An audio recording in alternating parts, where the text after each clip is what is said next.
Though I remember perking my interest with you that you were this reading specialist, and I'm sitting here and I'm going, but I'm dyslexic. I wonder what she could do for me. And so we traded parties, and at the party for the books, we really started talking, and I told you a lot about what happened to me as a child and my experiences and my fears and concerns as an adult at this point in time in my life where I had been laid off of my chosen profession, and what do I do now? Mm-hmm. And I thought maybe you could help me with confidence and some things relating to future endeavors. Something as simple as being able to read a children's book to my child at some point in the future. I don't have kids yet, but hoping at some point that will change. And the fear of even my niece will come up to me and say, "Can you read this to me?" And the fear of making a mistake while I'm reading a book to her. When I first met you, that was a real fear. Mm-hmm. That has changed, and I am extremely grateful for that change.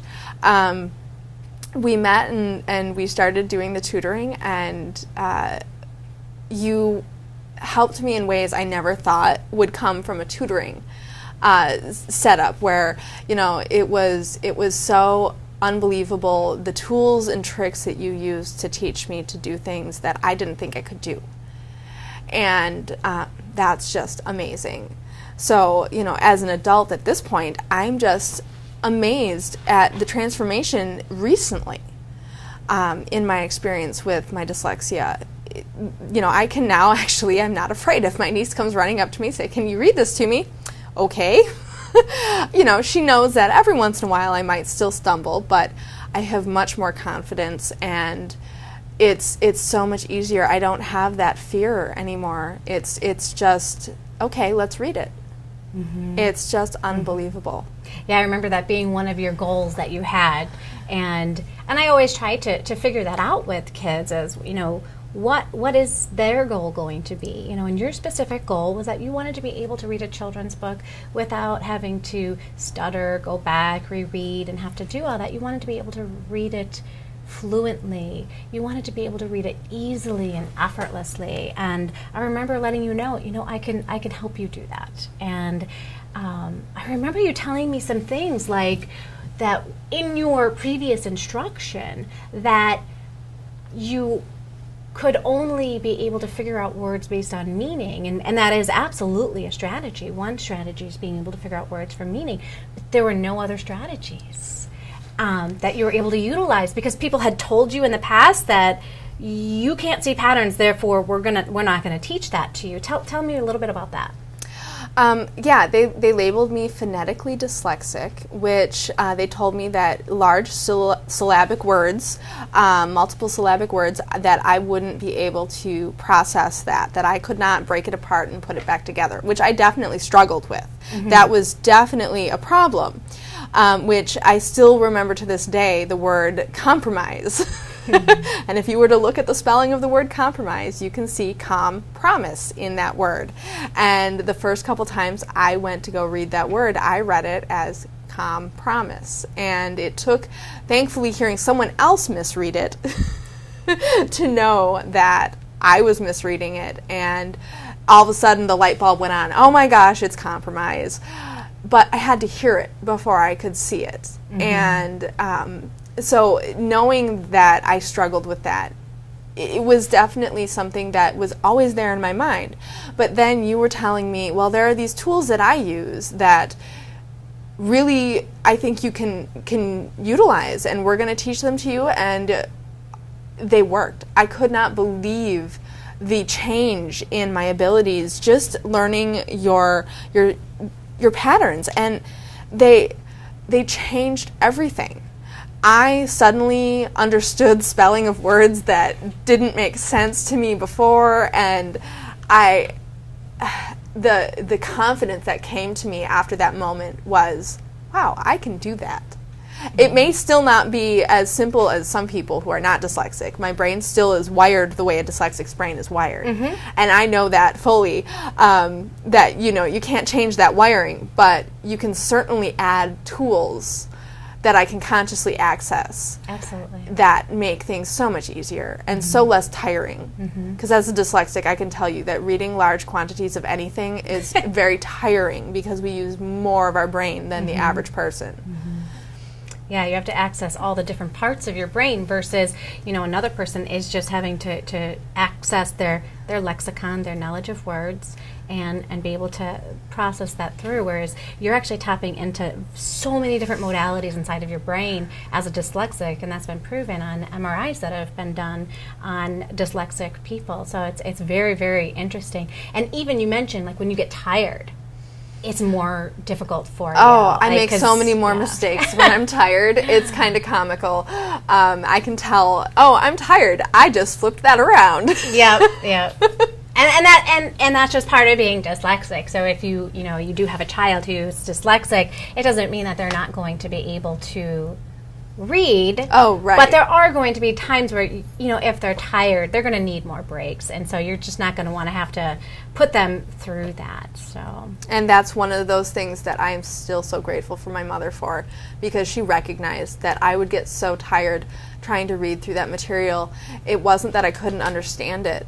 It was that it was exhausting to read that material, especially when it's new material. Reading a story is one thing, but reading scientific or history or something that takes a lot of thought, and it's not it's new information. It's not something I've seen before. It's just exhausting. So she always was willing and amazingly sat with me for many hours reading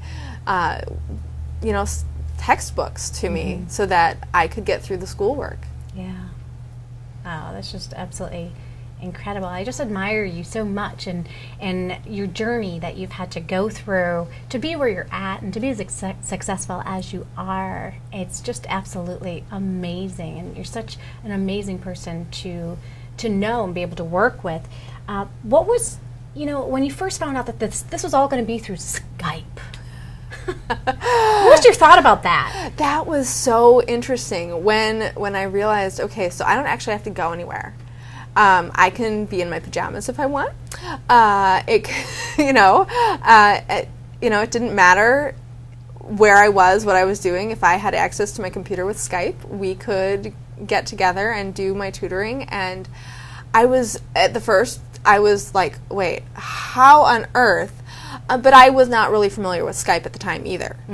I really didn't understand what you could do with it. And you really have made use of so many different tools and parts of that program that's available to basically everyone. For free. And it's unbelievable the way you've managed to, you have all of your material digital basically, and you show it to me, I read it to you, and it goes so easily. Yeah, and there's so many different ways to be able to utilize those tools that can make reading easy and not difficult, like certain things that you can't do with a regular book. Like, I was able to actually write on the books and do all that kind of stuff. I would never open up a book like this and start writing on it, right? Because I'm going to use it with other kids. But on Skype, I can write all over it. And then when I'm done using the book, I can get rid of all of those marks or keep them as a part of our next session. Yes. So that's a really cool tool to be able to utilize. And then, so what were the long-lasting results for you? Because, a lot of kids, when they have dyslexia, they learn information and then they can apply it right away. But as time goes on, for whatever reason, they seem to be able to regress and they're not able to continue to go on remembering the tools that they've learned. What's that been like for you? Well, I will say that I have seen that I will easily forget some of the tools that you taught me, but you've also made it very accessible. You've been blogging about many of the tools that you've taught me, and so I've been able to kind of take a peek back and really see and remind myself, oh yeah, that's true, that works. But I know that the confidence is huge, that you have brought me out of my shell in a way, just by helping me find my confidence with my reading. And I can spell words that I couldn't comfortably try to spell before. Something as simple as the word believe. Those E's were just tricky for me.